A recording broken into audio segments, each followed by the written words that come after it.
Antologi Pembacaan Firman Tuhan yang Maha Kuasa.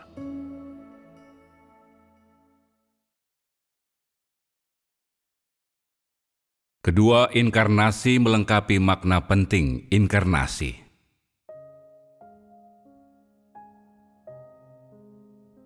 Setiap tahap pekerjaan yang dilakukan oleh Tuhan memiliki makna praktisnya sendiri. Saat itu, ketika Yesus datang, Ia adalah laki-laki, tetapi kali ini Ia adalah perempuan. Dari ini, engkau bisa melihat bahwa Tuhan menciptakan laki-laki dan perempuan demi pekerjaannya, dan baginya tidak ada perbedaan gender. Ketika Roh-Nya datang, Ia dapat mengenakan jenis daging apapun sekehendaknya, dan daging tersebut dapat merepresentasikan dirinya. Entah laki-laki atau perempuan, daging itu dapat merepresentasikan Tuhan sejauh itu adalah daging inkarnasinya. Jika Yesus menampakkan diri sebagai perempuan ketika Ia datang, dengan kata lain, jika seorang bayi perempuan dan bukan bayi laki-laki yang dikandung dari Roh Kudus, maka tahap pekerjaan itu akan sama saja diselesaikan. Jika kasusnya seperti demikian, maka pekerjaan di tahap sekarang akan diselesaikan oleh seorang laki-laki. Tetapi pekerjaan itu sendiri akan sama saja diselesaikan. Pekerjaan yang dilakukan di setiap tahap sama-sama sangat penting. Tidak ada tahap pekerjaan yang diulangi atau yang bertentangan satu dengan lainnya. Pada saat itu, Yesus dalam melakukan pekerjaannya disebut Putra Tunggal, dan putra menyiratkan gender laki-laki. Lalu, mengapa Putra Tunggal tidak disebutkan di tahap ini? Ini karena persyaratan dari pekerjaan ini mengharuskan adanya perubahan dalam gender yang berbeda dengan gender Yesus. Bagi Tuhan tidak ada perbedaan gender. Ia melakukan pekerjaannya seperti yang Ia inginkan, dan dalam melakukan pekerjaannya, Ia tidak tunduk pada pembatasan apapun, tetapi terutama bebas. Namun, setiap tahap pekerjaan memiliki makna praktisnya sendiri.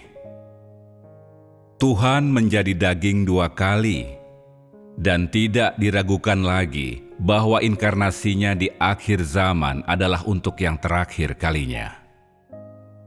Ia telah datang untuk mengungkapkan semua perbuatannya. Jika di tahap ini Ia tidak menjadi daging agar secara pribadi melakukan pekerjaan untuk disaksikan manusia, manusia akan selamanya berpegang pada gagasan bahwa Tuhan itu hanya laki-laki dan bukan perempuan. Sebelum ini, semua manusia percaya bahwa Tuhan hanya bisa laki-laki dan bahwa seorang perempuan tidak dapat disebut Tuhan, karena semua manusia menganggap laki-laki memiliki otoritas atas perempuan. Mereka percaya bahwa tidak ada perempuan yang dapat memegang otoritas, tetapi hanya laki-laki. Terlebih lagi, mereka bahkan mengatakan bahwa laki-laki adalah kepala atas perempuan, dan perempuan harus menaati laki-laki dan tidak boleh mengunggulinya. Di masa lalu, ketika dikatakan bahwa laki-laki adalah kepala perempuan, ini ditujukan kepada Adam dan Hawa yang telah terperdaya oleh ular, dan bukan ditujukan kepada laki-laki dan perempuan yang diciptakan Yahweh pada mulanya. Tentu saja, seorang perempuan harus menaati dan mengasihi suaminya. Sebagaimana suami harus belajar untuk memberi makan dan menyokong keluarganya. Ini adalah hukum dan ketetapan yang Yahwe tetapkan untuk ditaati umat manusia dalam kehidupan mereka di bumi. Yahwe berkata kepada perempuan itu, "Engkau akan berahi kepada suamimu, dan ia akan memerintah atasmu." Ia berkata demikian hanya agar umat manusia, yaitu laki-laki dan perempuan, dapat menjalani kehidupan yang normal di bawah kekuasaan Yahwe, dan hanya agar kehidupan umat manusia memiliki sebuah struktur dan tidak melenceng dari tatanan yang semestinya. Oleh karena itulah, Yahwe membuat aturan yang tepat tentang bagaimana laki-laki dan perempuan seharusnya bertindak. Tetapi ini hanya berkaitan dengan semua makhluk ciptaan yang hidup di bumi dan tidak ada kaitannya dengan daging inkarnasi Tuhan. Bagaimana mungkin Tuhan menjadi sama dengan ciptaannya? Firman-Nya ditujukan hanya kepada umat manusia yang diciptakannya, agar umat manusia menjalani kehidupan yang normal. Ia menetapkan aturan untuk laki-laki dan perempuan. Pada mulanya, ketika Yahwe menciptakan umat manusia, Ia membuat dua jenis manusia, laki-laki dan perempuan. Dan dengan demikian, daging inkarnasinya juga dibedakan menjadi laki-laki atau perempuan.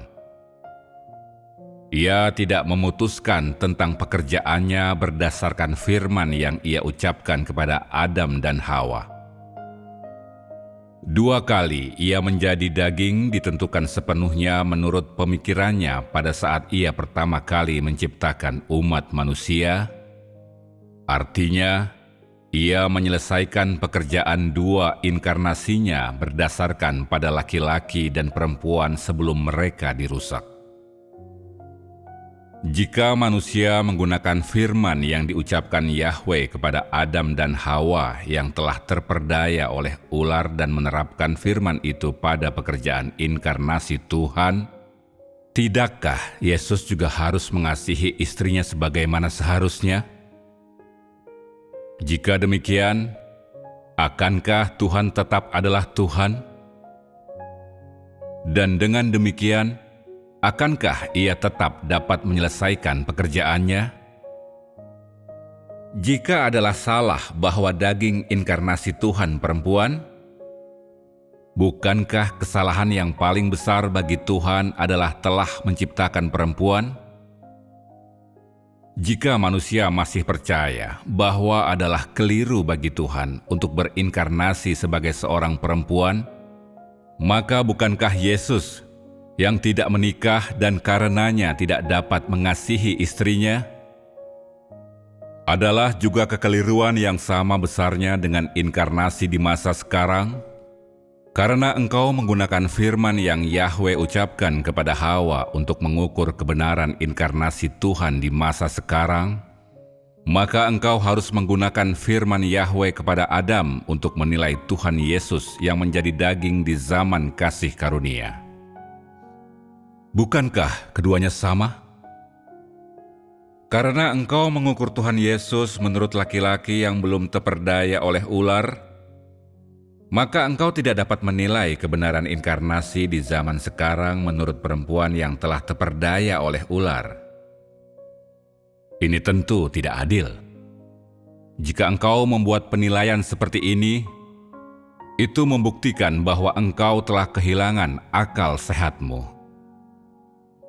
Ketika Yahwe dua kali menjadi daging, gender dari dagingnya terkait dengan laki-laki dan perempuan yang belum terperdaya oleh ular. Menurut laki-laki dan perempuan yang belum terperdaya oleh ularlah ia dua kali menjadi daging. Jangan berpikir bahwa kelelakian Yesus sama seperti kelelakian Adam yang telah terperdaya oleh ular. Ia dan Adam sepenuhnya tidak terkait, dan keduanya adalah dua laki-laki dengan sifat yang berbeda.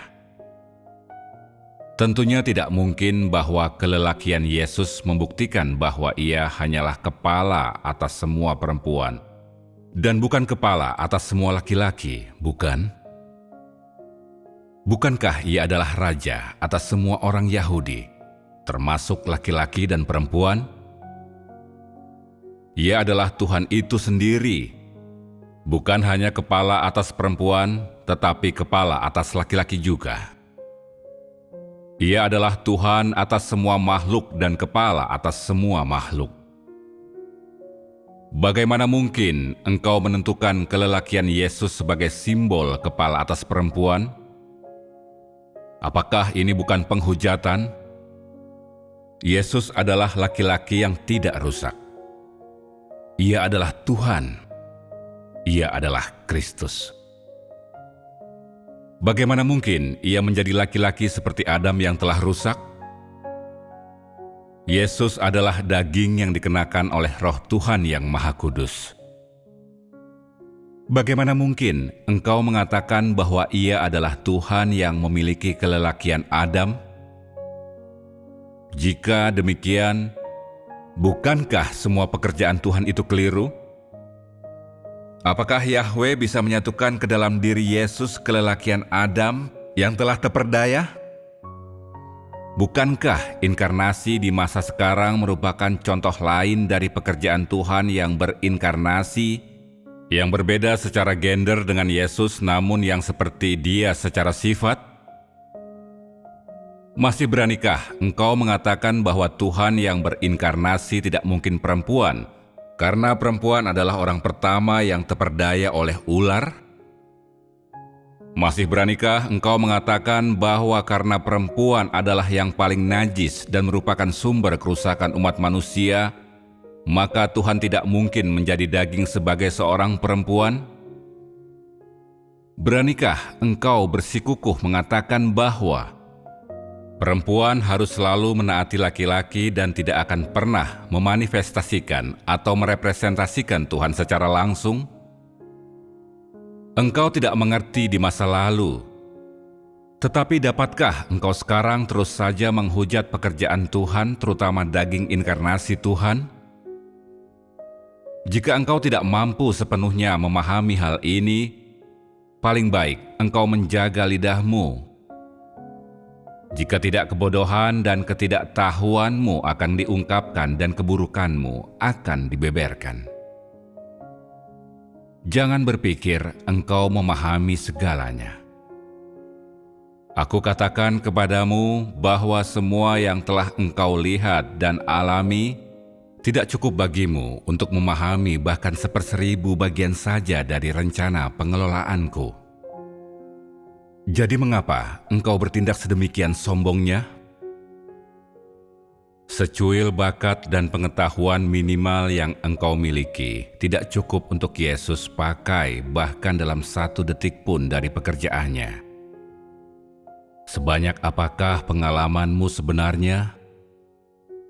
Apa yang telah engkau lihat?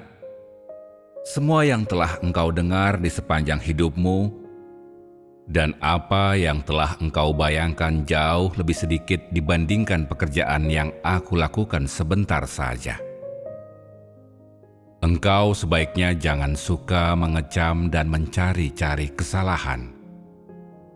Searogan apapun dirimu, engkau hanya makhluk yang tidak lebih daripada seekor semut.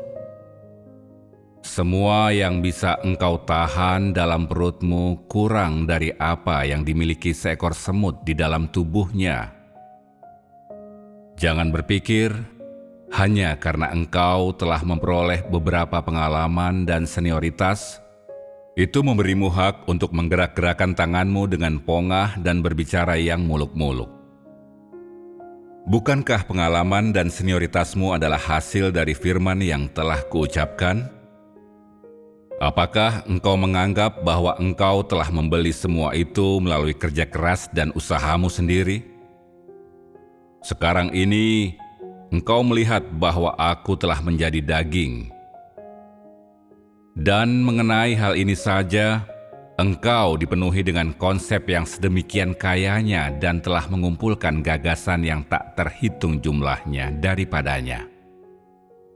Jika bukan karena inkarnasiku, bahkan seandainya engkau memiliki bakat yang luar biasa, engkau tidak akan memiliki begitu banyak konsep.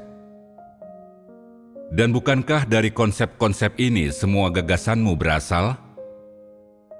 Jika Yesus tidak menjadi daging untuk pertama kalinya, apakah engkau bahkan akan mengetahui tentang inkarnasi?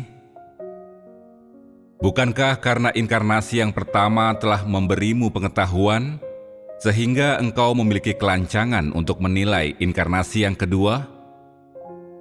Mengapa, alih-alih menjadi pengikut yang setia, engkau malah menjadikannya bahan penelitian? Ketika engkau telah masuk ke dalam aliran ini dan datang menghadap Tuhan yang berinkarnasi, apakah Ia akan mengizinkanmu untuk menjadikan ini sebagai bahan penelitianmu?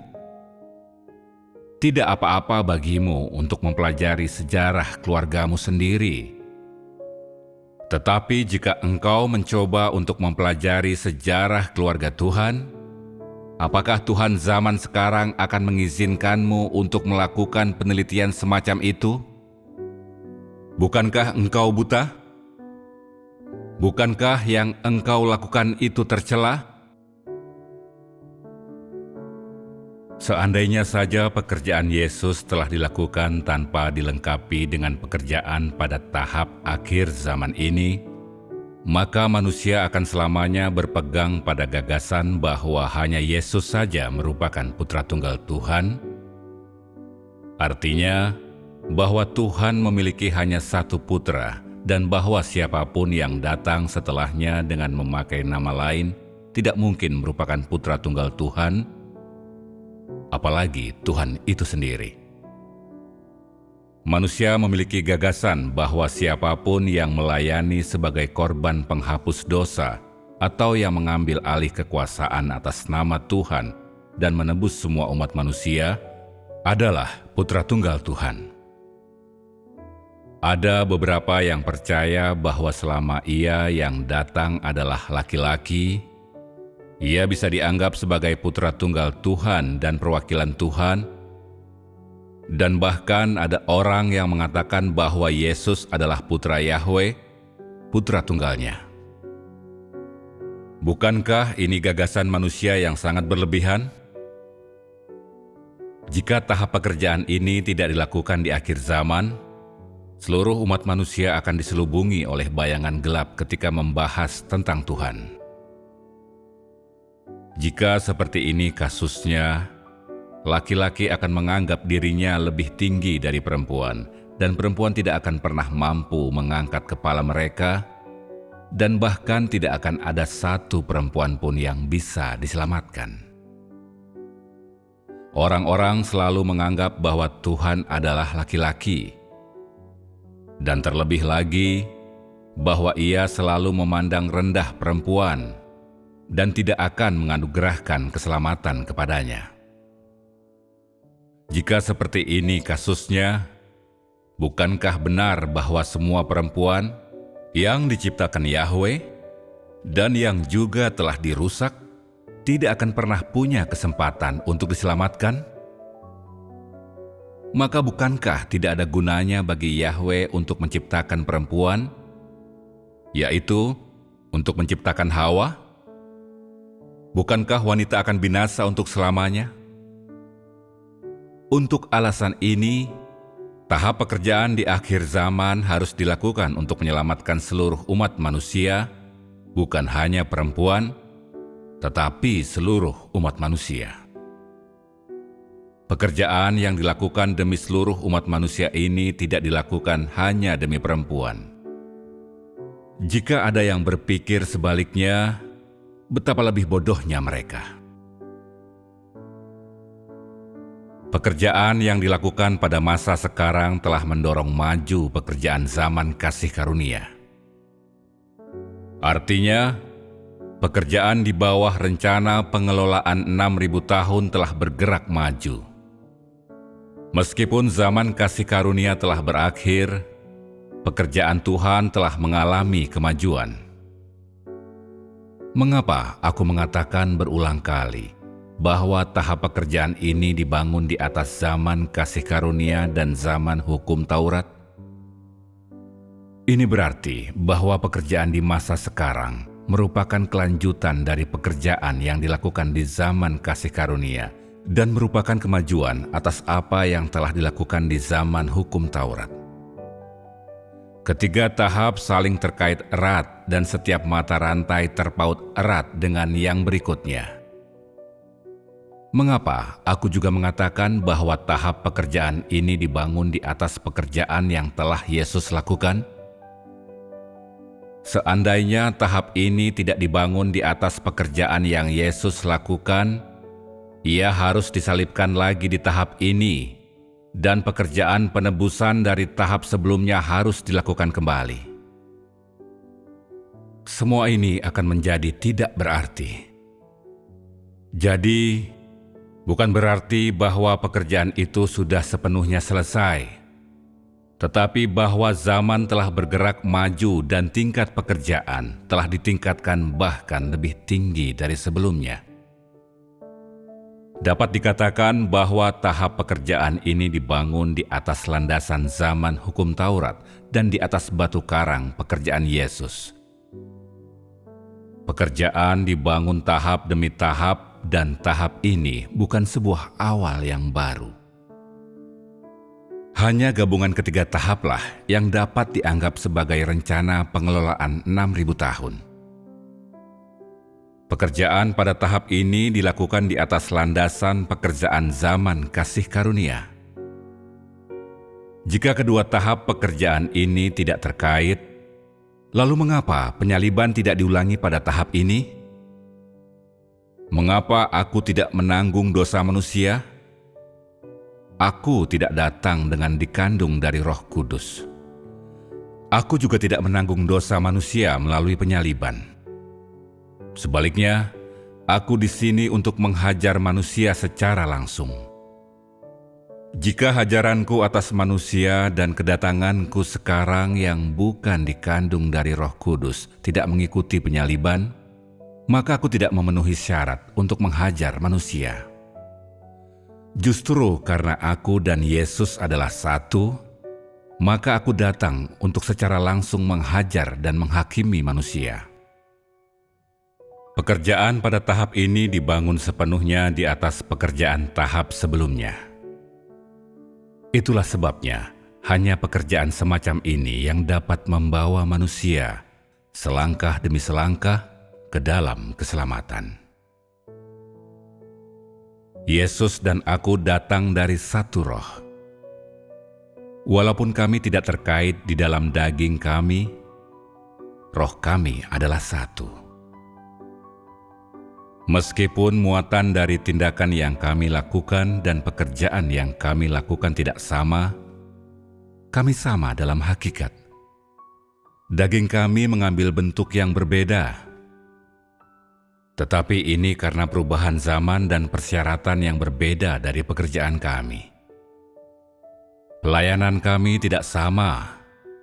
Jadi pekerjaan yang kami hasilkan dan watak yang kami ungkapkan kepada manusia pun berbeda.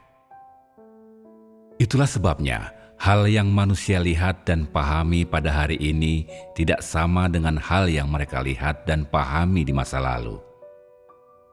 Ini karena perubahan zaman. Bahwa mereka berbeda dalam gender dan bentuk daging mereka, dan bahwa mereka tidak lahir di keluarga yang sama, apalagi di periode waktu yang sama, roh mereka bagaimanapun adalah satu. Bahwa daging mereka tidak sedarah dan tidak ada kaitan kekerabatan sama sekali, tidak dapat disangkal bahwa mereka adalah inkarnasi Tuhan di dua periode waktu yang berbeda. Bahwa mereka adalah daging inkarnasi Tuhan merupakan kebenaran yang tidak terbantahkan, walaupun mereka tidak memiliki garis keturunan yang sama dan tidak berbicara bahasa manusia yang sama. Yang satu adalah seorang laki-laki yang berbicara bahasa orang Yahudi, dan yang lain adalah seorang perempuan yang semata-mata berbicara bahasa Mandarin. Karena alasan-alasan inilah, mereka hidup di negara yang berbeda untuk melakukan pekerjaan yang harus dilakukan oleh masing-masing dari mereka, dan di periode waktu yang berbeda pula. Terlepas dari fakta bahwa mereka adalah roh yang sama, memiliki hakikat yang sama, tidak ada kesamaan yang mutlak sama sekali di antara kulit luar daging mereka. Yang sama-sama mereka miliki adalah kemanusiaan yang sama. Tetapi sejauh penampilan luar daging mereka dan keadaan ketika mereka dilahirkan, mereka tidak sama. Hal-hal ini tidak berdampak pada pekerjaan mereka masing-masing atau pada pengetahuan yang manusia miliki tentang mereka. Karena dalam analisis terakhir, mereka adalah roh yang sama dan tidak seorang pun dapat memisahkan mereka. Meskipun mereka tidak ada hubungan darah, seluruh keberadaan mereka bertanggung jawab atas roh mereka yang mengalokasikan kepada mereka pekerjaan yang berbeda di periode waktu yang berbeda dan kepada daging mereka garis keturunan yang berbeda. Demikian juga, roh Yahweh bukanlah ayah dari roh Yesus, dan roh Yesus bukanlah anak dari roh Yahweh. Mereka adalah satu dan roh yang sama. Sama halnya dengan Tuhan yang berinkarnasi di zaman sekarang dan Yesus. Walaupun mereka tidak berhubungan darah, mereka adalah satu. Ini karena roh mereka adalah satu. Tuhan dapat melakukan pekerjaan belas kasih dan kasih setia, juga pekerjaan penghakiman yang adil dan hajaran terhadap manusia, serta pekerjaan mendatangkan kutuk atas manusia. Dan pada akhirnya, Ia dapat melakukan pekerjaan menghancurkan dunia dan menghukum orang yang jahat. Bukankah Ia sendiri melakukan semuanya ini? Bukankah ini adalah kemahakuasaan Tuhan? Ia mampu menyebarluaskan hukum bagi manusia dan mengeluarkan perintah baginya, dan Ia juga mampu memimpin orang Israel mula-mula untuk menjalani kehidupan mereka di bumi dan membimbing mereka untuk membangun bait suci dan mezbah, memegang semua orang Israel di bawah kekuasaannya. Mengandalkan otoritasnya, Ia hidup di bumi bersama dengan orang Israel selama 2000 tahun. Orang Israel tidak berani memberontak terhadapnya. Semua orang menghormati Yahweh dan mematuhi perintahnya. Ini adalah pekerjaan yang dilakukan dengan mengandalkan otoritasnya dan kemahakuasaannya. Kemudian, selama zaman kasih karunia, Yesus datang untuk menebus seluruh umat manusia yang telah jatuh, dan bukan hanya orang Israel. Ia memperlihatkan belas kasih dan kasih setia kepada manusia. Yesus yang manusia lihat di zaman kasih karunia dipenuhi dengan kasih setia dan selalu penuh kasih terhadap manusia, karena Ia telah datang untuk menyelamatkan manusia dari dosa. Ia mampu mengampuni dosa-dosa manusia hingga penyalibannya sepenuhnya menebus umat manusia dari dosa.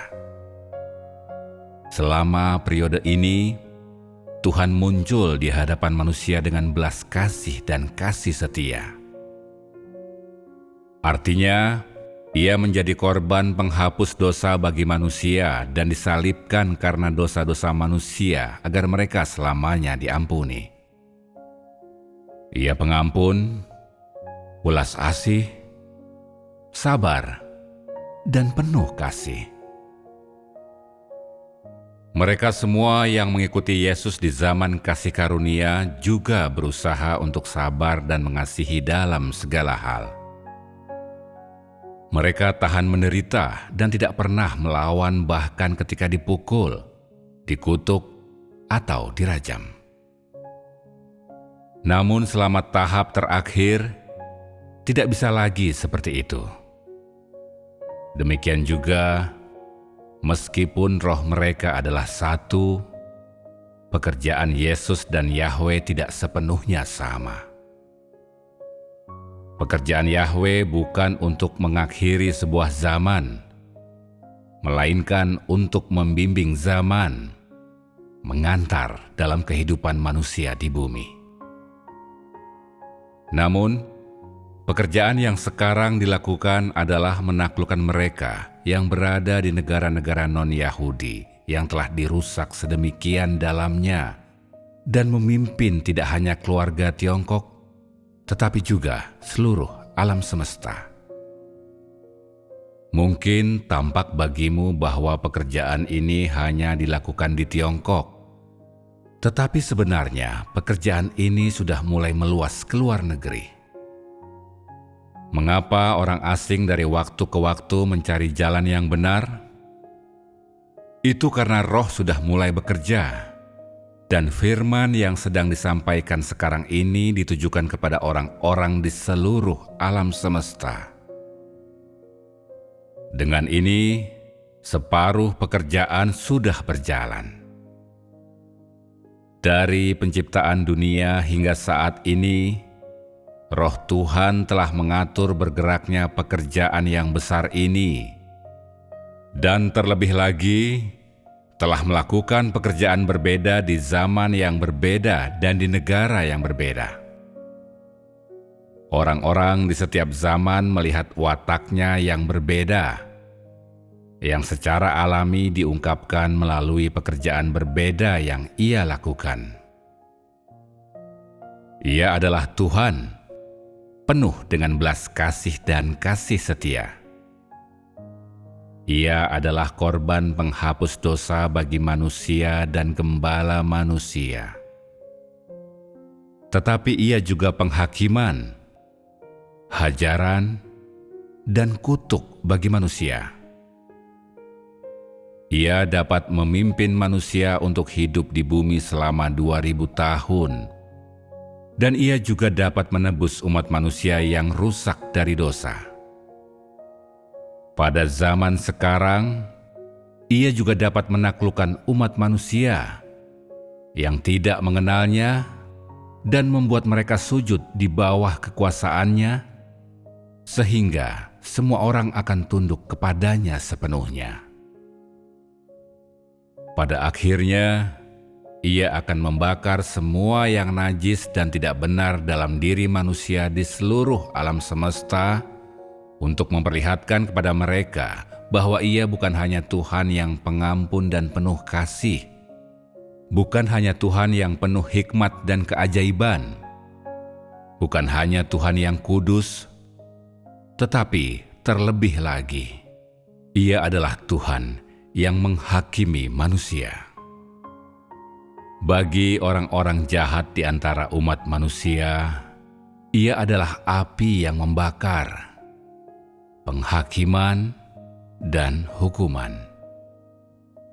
Bagi mereka yang akan disempurnakan, ia adalah kesukaran, pemurnian, dan ujian, juga penghiburan, penghidupan, penyediaan firman, penanganan, dan pemangkasan.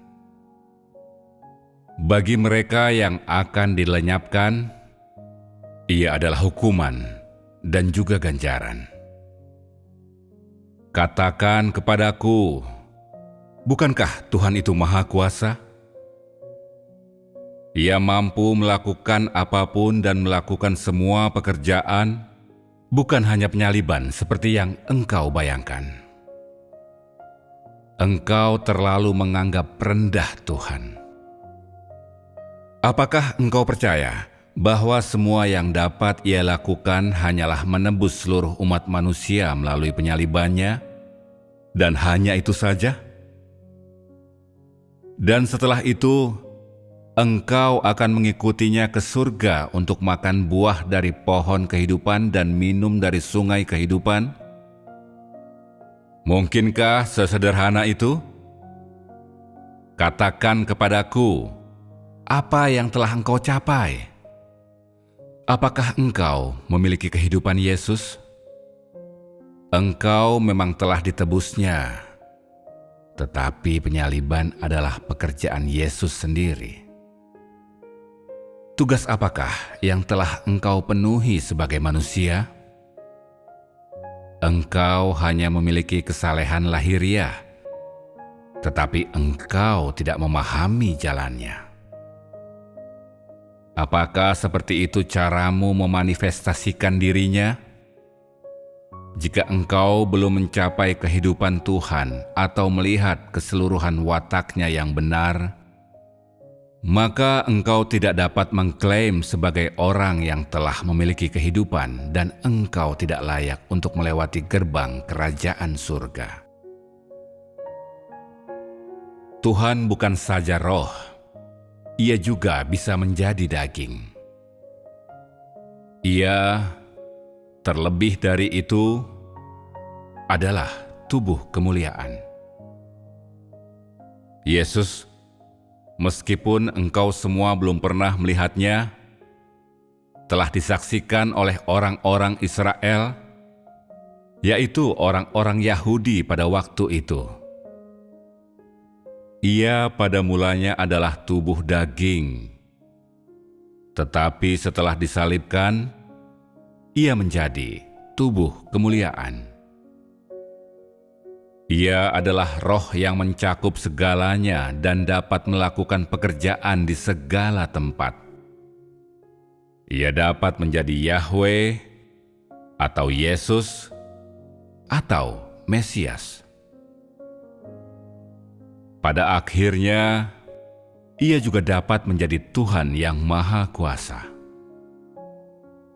Ia adalah kebenaran, penghakiman, dan hajaran. Ia adalah kutukan dan murka, tetapi Ia juga belas kasih dan kasih setia. Semua pekerjaan yang telah Ia lakukan mampu merepresentasikan dirinya. Seperti apakah Tuhan itu menurutmu? Engkau tidak akan mampu menjelaskannya. Yang dapat engkau katakan hanyalah mengenai seperti apakah Tuhan itu. Aku tidak mampu menjelaskannya. Jangan menarik kesimpulan bahwa Tuhan adalah Tuhan yang selamanya penuh belas kasih dan kasih setia hanya karena Ia telah melakukan pekerjaan penebusan di satu tahap. Dapatkah engkau merasa yakin bahwa Ia adalah Tuhan yang hanya pengampun dan penuh kasih? Jika Ia Tuhan yang pengampun dan penuh kasih, mengapa Ia akan mengakhiri sebuah zaman di akhir zaman ini? Mengapa Ia mengirimkan begitu banyak bencana?